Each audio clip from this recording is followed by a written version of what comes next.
Liberty. Ionescu, Truth. Jonquel Jones with a tough one. Stewie, little shoulder shake. Oh, what a shot! Phoenix with the move down the lane. Cloud into the paint. Reverses it in. The New York Liberty are WNBA champions. Hey Libs fans, and welcome back to Liberty FM. The Liberty have had an up and down week with a loss to both Chicago and Atlanta over the weekend. With the return of Breanna Stewart to the lineup, the Liberty came away with the win last night against the Connecticut Sun. I'm sure we feel a little relieved that Stewie is back, but cracks still remain as they head towards the playoffs. I think the biggest question is, can the Liberty fix some of these cracks in time to make a deep playoff push? François, let's get into it. Yeah, let's get into it. Can you fix it? Yes or no? I mean, this season has been a roller coaster with tons of injuries. I think the Liberty have had 13 different lineups this season. I don't know the stats about, the most lineups in the season, but it gotta be a new record in WNBA history. But if you had told me that Chicago would beat New York last Thursday, that was definitely not on my bingo cards. And yes, you can come up with excuses for the New York Liberty. The fact that they had to change so many times of lineups, so many injuries, including some of your big stars, that it's really hard to have continuity and to be able to make any sort of improvements. But there are some easy fixes though. And one of them is efforts. And the second is boxing out. And we've been literally outplayed against the Chicago Sky. I mean, 42 rebounds to 27. A complete dominance by Angel Reese and Camila Cardoso. And I think the Liberty, they came lazy. I mean, we were really hopeful after that incredible game against Minnesota that moving forward for the remaining 8 or 9 games, that this was what we should expect from the New York Liberty, this nice and intense basketball. And then they felt like they could just show up against Chicago and then just get an easy win without making an effort. And now you feel like Courtney Williams saying, you ain't beat Chicago? No, they didn't beat Chicago because you know what? It's still a basketball game. It's still 5-on-5 and you still have to show up to win that game. And you have those teams that are out of the playoff race that have nothing to lose. And they're playing, strangely enough, whether it's Chicago, Connecticut, they're playing their best basketball right now. And they give us a lesson. And that was definitely a game that I wanted to forget. What did you make of that game and how worried are you with the New York Liberty right now? That game was tough to watch. I think when you're in the stadium, you could tell from the first quarter that they don't have the same energy that they came out with against Minnesota. You could tell the focus, the drive, it just wasn't there. You could tell from the first few minutes of the game. And you still thought they could pull it out though. Yeah. But again, Sandy was right. This is going to come down to rebounding. And to have one of the taller teams in the Liberty, I would say they have one of the taller teams in the league. They didn't have Stewie that night, but you still had your starting lineup with the shortest person out there is Sab, and she's 5'11". And you have Phoebus 6'4", JJ 6'6", Emma at times with Emma 6'4", 6'5". Like, yeah, it is effort. It comes down to effort, and you're right, boxing out. And yes, all, kudos to Angel Reese and Camila Cardoso. They're hard to defend. They're hard when it comes to rebounds. That is their bread and butter for sure. And so they know exactly how to position themselves to make sure they get on the ball. And I just feel like when you watch the Liberty in some of these games, especially against some of the bottom teams, they come in without effort. Yeah. And they just, I don't know what it is. Like, I don't want to say they come in like almost too arrogant or something. They don't walk that way. It's like, I don't feel like that's the energy they put on the floor, but it's just like, how do you go from 2 days prior, you go from a Minnesota game where you put it all on the floor, and then 2 days later, you just, I don't really want to play today. It's almost like they just met. Like, You're just like, what's happening? I think it's just human nature, like when you know that you're superior to your opponent or another person, that you naturally feel like, I don't have to make that much effort to get the win. But then when they lose, they're all upset. They have these long meetings. They get yelled at by Sandy. It's like, how much more do you need to recognize that at this rate, the way you're playing, you're not winning this year? Like, that's just take that. You may get into the playoffs, true enough, but you see how even for a team like, I don't know, Las Vegas, they're on what, 10, 11 game winning streak right now after they got the worst loss in the history of the team. History of the Aces. And they've come out with a different mindset and attitude. And I feel like the Liberty pick and choose where to come out with that mindset. It's not consistent enough. Yeah. And even though you've had injury in different lineups, and that's hard. It's hard for your role players to be in positions where they're playing a lot longer than they thought they would. But again, you've been together all season. It is what it is. And you have to try to fight through it. And I feel like they're not producing the way we would expect them to. Yeah. Because even with some of the new fits to the team, you really see for the Liberty, they're lacking that strength, I think, especially defensively. And you can tell, I could tell it right away in the first few games after Stewie went down, like, Stewie dictates on that court. She is doing everything. She is everywhere on that court, and she is telling everyone, she's telling people where to go, what to do. She is like mom on the court, like, basically. And without her, they play like they almost have no idea where to go or what to do. There's too many times where I've seen a couple of players when they're switching, especially when they're switching, that a player's turning around like, who do I guard? I don't know where to go. Like, and the confusion and not communicating on the court. And, you know, for the Liberty, they can lock in. We've seen it. Yeah. We saw it like 2 days prior to that game. We saw when they get locked in, to me, it's just shameful because it took Courtney Williams saying what she said on their StubBud stream, that it seemed to got everybody mad. Yeah. And they played sort of with that chip on their shoulder, like, and you wanted that because we were just like, this is who the Liberty need to be all the way through. Yeah. And then they come out and nope, that's not it. Like against Chicago, that's the one game you needed to win because we knew Atlanta would be tough because you're down Stewie. It's going to be hard. They have some incredible bigs over there. So if there's any game you needed to win, it was that one. We could take Atlanta because it's a tough team and they're climbing. But yeah, Chicago, that you can say, yes, that they're a good team. Yes, they're clicking at the end of the season. However, you had enough weapons on the court to beat them. Yeah, and after that loss, the New York Liberty went from the second best team in the league to the fifth best team in the league because meanwhile, the Las Vegas Aces, as you said, keep on rolling and keep on winning. Atlanta has been pretty steady, and then Phoenix is kind of sticking around as well. And next thing you know, you're in fifth spot, and that's a dangerous spot to be in because you don't have the home court advantage in the first round of the playoffs. And if you beat the team that you're facing in the first round, then you will probably face Minnesota in the second round, and Minnesota will have the home court advantage. And the way they've been playing, that's not an easy route. Definitely a different route than last year when you had the home court advantage throughout the whole playoff. But as you were mentioning about Breanna Stewart and how important she is to the team, there was one stat that I saw online that was not that shocking, but just to be able to see it visually and just to remind you of how important Stewie is. Basically, when Stewie is on the court, the defensive rating of the New York Liberty is 97.2.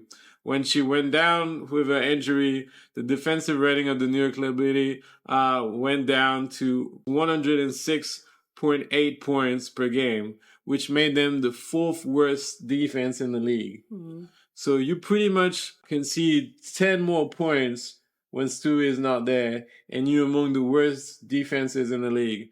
That just shows you how important Stewie is. I think that JJ is kind of like the glue offensively because she makes that connection with the 5 all-out system, and a connection with Sav is so great. But you realize that defensively, and just as a leader, Stewie is the one that is really is the glue that connects everything. But also you look at the 3 star players, Sabrina Ionescu, Jonquel Jones, and Stewie. They had only played 9 games together before Stewie came back against Connecticut. Only 9 games together. In those 9 games, they're 9-0, 9 wins and 0 losses. So, that's also helps you to put things in perspective. But the efforts, as Sandy said, you cannot coach effort. Yeah. I think, unfortunately, for the Liberty, it's almost a similar thing what the Aces went through earlier in the season. Yeah. They were having so many losses, a couple of wins here and there. And, Becky Hammond said the same thing. You can't coach effort. There's only so much you can say and do as a coach.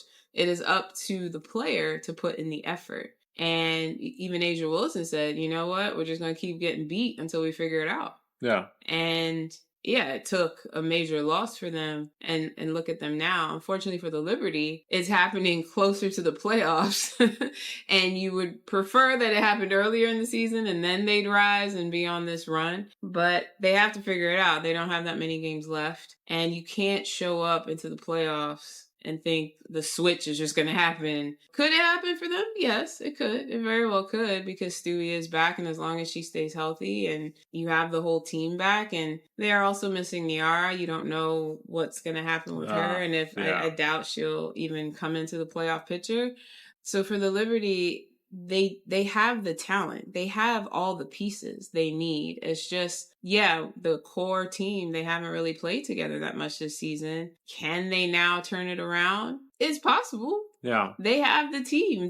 We saw them put in the effort without Stewie against Minnesota, and they won. Yeah. And so, with Stewie, all the more that, granted, Minnesota didn't have Nafisa on the team at the time. But now that you have both these dynamic players back, you hope that they can right the ship and have a longer and stronger run into the playoffs. Yeah, I see what you did right here. You literally deleted the in-between games between Chicago and Connecticut. Obviously we're almost not counting the game against Atlanta. We knew we were going to lose that game because, believe it or not, some other players were added to the injury list. So Easy Harrison was still in concussion protocol. And to add, more misery, Sabrina Ionescu was not part of that trip to Atlanta because at the end of the game against Chicago, as they were battling for the rebound, Camila Cardoso landed on Sabrina's foot.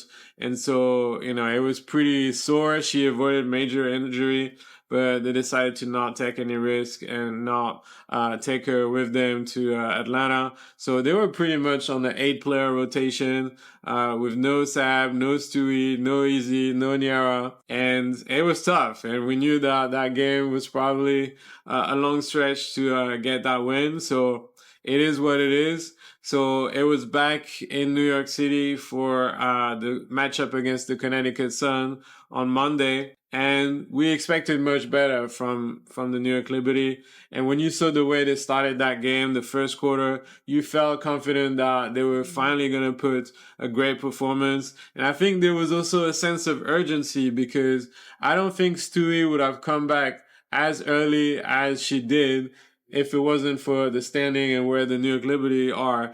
And she said it. She's like, I'm here to do whatever it takes to help my team and help us to, get better in the standings.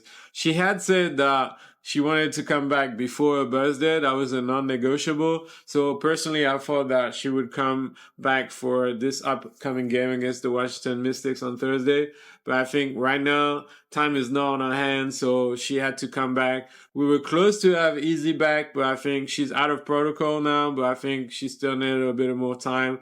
Unfortunately, we had another surprise because Natasha Cloud couldn't play today against Connecticut because we found out after the game that she had a small fracture. She would be able to play on Thursday, but she wasn't ready for this game because she received an elbow from Bree Jones as they were fighting in the paint in the game against Atlanta. So happy to see that New York started the game better, was more aggressive, and you felt like, oh, we're going to have an easy night.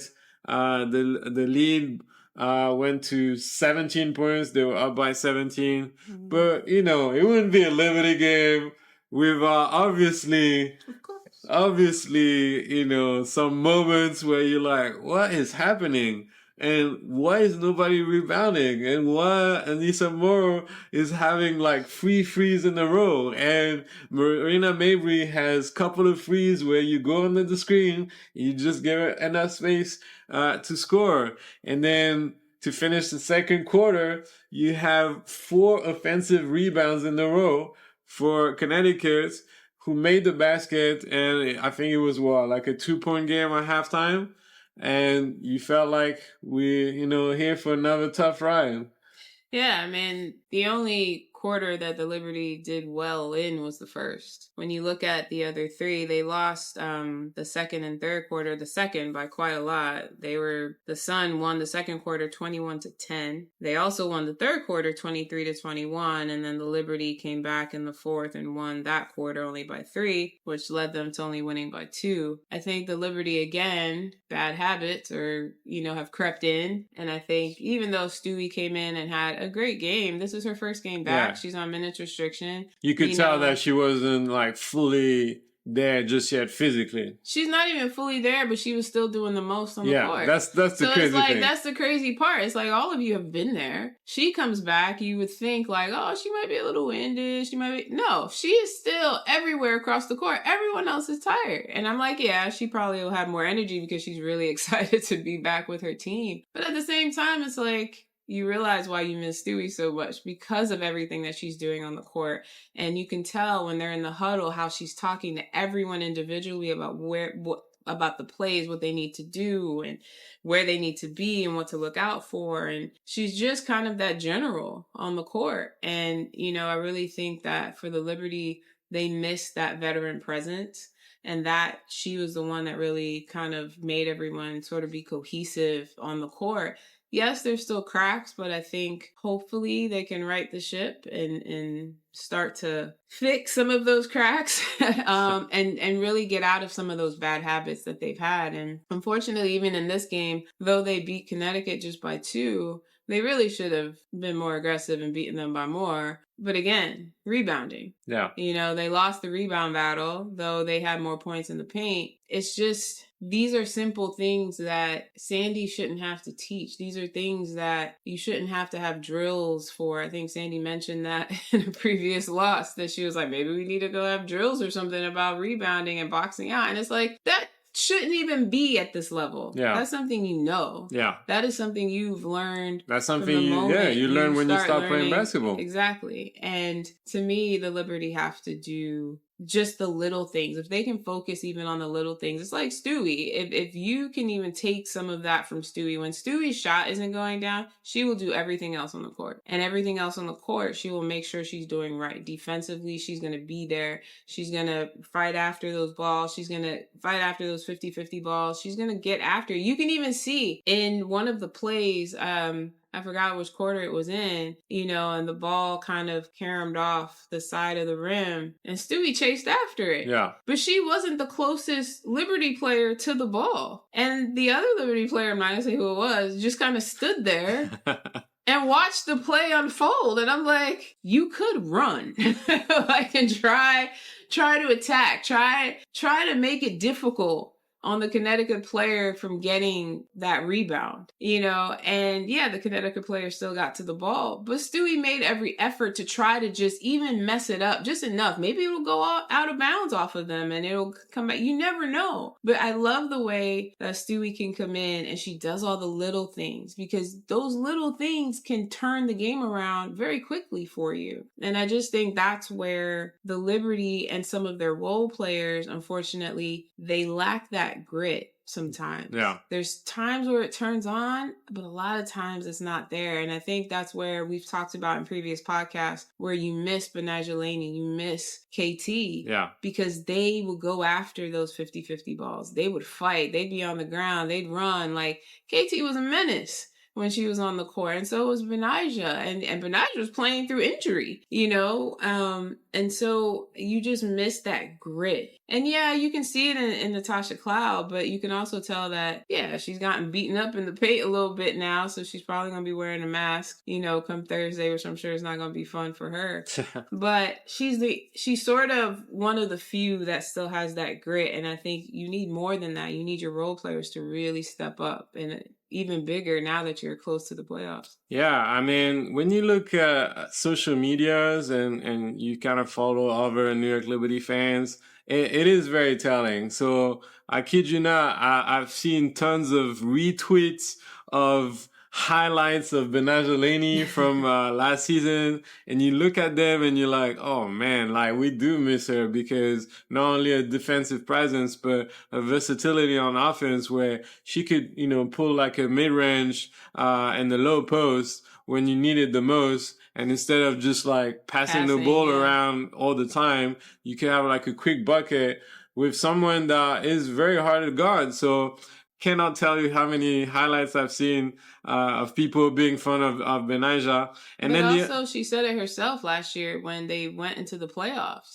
She said it after. She told Coach Sandy, like, I think she was getting shots in her knee, and then it finally kind of came through in the finals, which was great for her. But she told Coach until the wheels fall off. She didn't care. She was giving it her all. And you have players that I don't see that same energy. I just don't see that. I think the only person really kind of trying to do her best on the team, well, Sab is still, but JJ's having pretty great games. Unfortunately, I feel like the rest of Liberty is spoiling it for her because she's doing her best. But again, with Sab kind of also being injured a little bit, and now you get the whole team back, can they put this together? Do you have enough grit? Like, until the wheels fall off, like Benaja said, do you have that same mentality for this next playoff push? Yeah. And the other thing I also got to hear, so there are spaces on X/Twitter with Liberty fans. And I think that was one thing that was very telling in one of the spaces I listened to. One of the Liberty fans got to go and see them play against Atlanta this past Saturday. And what they were very surprised by was the fact that on defense, there was absolutely no communication among players. They were not talking, or they were not communicating what's happening, or what switch you need to do, or which play you need to look for, or which boxing out you have to do. They were very surprising in a way. It kind of helped them to see the issues with the team. And as you were saying, with someone like Stewie, she's the general. She's the true leader of that team that will like talk to you or shout or sort of guide everybody, because she's that, that twin tower in the middle of the paint that kind of does everything. Mm-hmm. So we definitely miss her. But even if she wasn't there, those are like basic stuff that, you should be able to work on. And, great teams have great defenses, and I think the Liberty's defense last year was what helped them in tough times when they couldn't score, especially against Minnesota when everybody was tired. What made them win, it wasn't the ref, as some of the Minnesota fans would say. It was the defense in the overtime where they locked Minnesota. Minnesota didn't score a single basket in that overtime. They only had free throws. So that just tells you that the defense and the communication is very important. As you said, we only have 6 games left. Hopefully now with everybody sort of back, that we could build some momentum, and as Sabrina said after the game against Connecticut, that the playoff is a different ballgame. It's in a way for a team to reset and, forget everything that went down in the regular season. Now it's a new championship. And we saw a couple of years ago, as we honored Candace Parker with her jersey being retired in Chicago, that season where they won, they didn't have a great record in the regular season, but they were able to pull it off in the playoff with obviously experienced players and a different mindset. So it is possible, but the other thing is that the league is way better than it was a couple of years ago. So it's going to be tough. But I think the Liberty, as we were saying about, those teams, those bottom teams that they struggle with, is that they always seem to give them a chance. And I think that's another thing that Sabrina mentioned, was the fact that we tend to give them hope to those other teams. And then once like the game is kind of close and they realize, oh, we can beat that team, then that's when the Liberty start doubting. And when you have a player like Leila Lacombe, that is, I mean, her performance yesterday was incredible. I mean, 22 points. Most of her baskets were pretty much baskets that she created herself. It wasn't off an assist. I mean, she used her speed to get to the basket a lot of times, like especially on the switch. And even when it didn't matter who was on her, she used her speed and they just weren't fast enough to keep up with her. I think the only person who might have given her a little bit of difficulty was Phoebish. Yeah. But usually what would happen, she'd get the switch. And then whomever was on her, usually like JJ or Sab, sometimes Marine. Like Marine also tried her best. I think she did well enough knowing that's her fellow French player. Yeah. But it's hard. I mean, I think, for Connecticut, that's somebody they need to hang on to because she's a bucket getter and she will get it herself. And she doesn't have to, you don't have to sit and pass. She's going to try to create something. And she definitely did that to the Liberty yesterday. Yeah, I mean, after such a terrible start for the Connecticut Sun, now you feel like almost hopeful for this team because when you have talent like Leila Lacombe, Sanaya Rivers, Anissa Morrow, and you have a lot of draft pick, sky's the limit for them. So I think, even though they're at the bottom of the league and they're not going to make the playoff, they must feel good about themselves. Now, the Liberty at some point created a bit of momentum and had a 7-point lead with a couple of minutes left. And I feel like what they did really well was that they had a lot of players cutting to the basket. Mm-hmm. And I think with Sab, that's the other thing when we didn't see Sab playing against Atlanta, you realize that even Sav also is crucial for the offense because she's the orchestra of that offense. And without her, it's almost like you need all the pieces to the puzzle for them to be great. Yeah. And every time someone is absent, you realize how great they are in some of the things that they're doing well. And without Sam, the offense is kind of stagnant. And I felt like at some point where the Liberty created that little lead, they were, they had variety in their game. They had people cutting to the basket. You had pick and rolls between Sab and JJ. You have Sab and Emma Miseman that's starting to play better with each other. You have the fact that even Stewie could, be the ball handler and give so many more options. So during that stretch of couple of minutes, I really enjoy the way the Liberty are playing because sometimes they frustrate me when they're just passing the ball in the perimeter. It's almost just too many passes. Nothing is happening. Wide open. Yeah. No one's even attempting to push their way and be aggressive and get into the paint. And when you see Kennedy Burke, she's one of the few players that would not hesitate. She just drives to the basket. Her first step is great. She's a great first step. She has an awesome first step. And so I think, that's going to be where Kennedy Burke will shine. Also at the 3-point line, her 3-point shot is coming back. She got her groove back in that game. Yeah, she got her groove back in that game. And so, I think the sky is still the limit for her.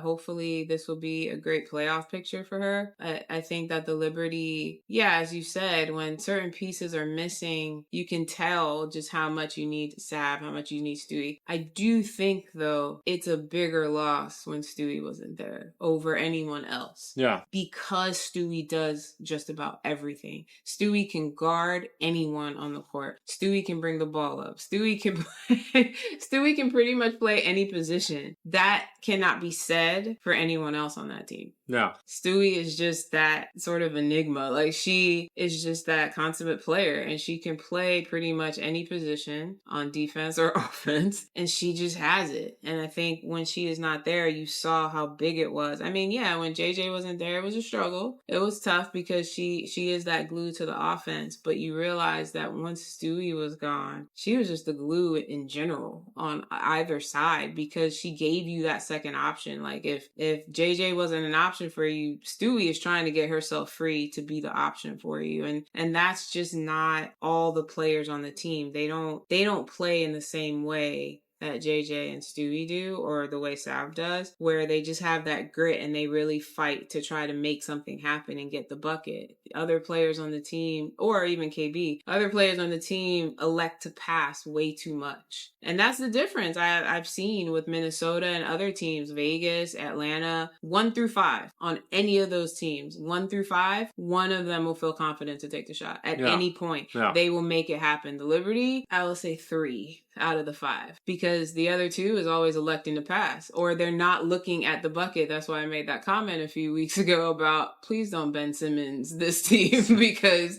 this is a Ben Simmons move where you're right at the basket and you elect to pass. Like it boggles the mind. Yeah. So I think now that we have the core back, hopefully they can build some momentum and some habits. And I mean, we don't have a lot of time to ponder and wonder. And the games that are, coming up are not necessarily going to be easy games. You would have thought that, maybe a few months ago when you saw the calendar that Washington game or those 2 Washington games at the end of the season at home are going to be easy peasy. But they're not going to be easy. And Washington is going to test us, especially when it comes to rebounding with Kiki and Shakira Austin. That's not going to be easy. So I kind of actually looking forward to that game to see where we are and making sure, because this Washington team is fighting. I mean, every single game, even if they lose some of those games, it's a dogfight every single time. All the way to the end. So, I mean, Caribbean night, Liberty, we're in Brooklyn. You cannot disappoint us on Caribbean night. You don't want to have people miserable at the after party at the Barclays for Caribbean night. So let's hope that you get down to business and take care of that game. So that will be the next game on Thursday. And then after that, it's going to be a long road trip for the Liberty with very important games, especially that Phoenix game. Yeah. They're right above us in the standings. And we have, a score to settle because they've beaten us twice so far this season. We were able to get a game the last time we faced them, but I'm sure it's going to be a tough game.